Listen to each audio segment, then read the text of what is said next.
elkartuak aniztasunean delako. Eta Euskadik zeresan eta ekarpen handia du horrekin lotuta.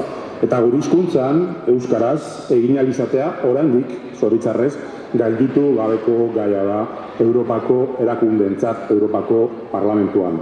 Alde horretatik, Sumarren ustez, euskararen defentsa, euskal kulturaren ondare inmaterial gisa eta gure gizartean kohesio elementu gisa beti izan da eta izango da funtsezko ardatza gure ekintza politikoan. Gogora dezagun, Kongresuko legegintzaldiaren hasieran araudiaren erreforma aurkeztu genuen euskararen erabilera eta beste gainerako hizkuntza ofizialekin batera bultzatzeko. Eta egin genuen. Eta egun euskara entzuten da Kongresuan. Baina euskararen normalizazioa gure hizkuntza gutxituarena eta hamarkadetan jakinaren bezala jasarria Europan ere jokoan dagoela azpimarratu nahi du gaur hemen arrasaten.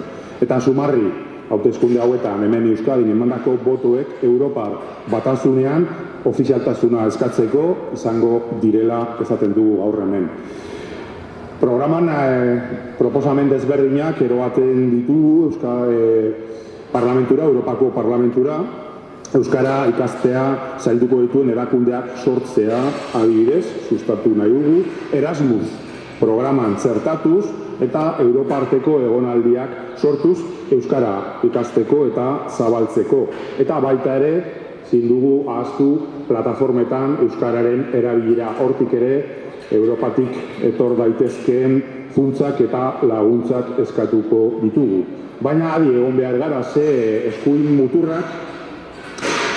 muturraren azken bola honetan eta olatu erreakzionarioek azken bola honetan ikusitako zabalkundea arriskutsuan jartzen da gure kultura, gure nortasuna eta bereziki gure hizkuntza propioa euskara.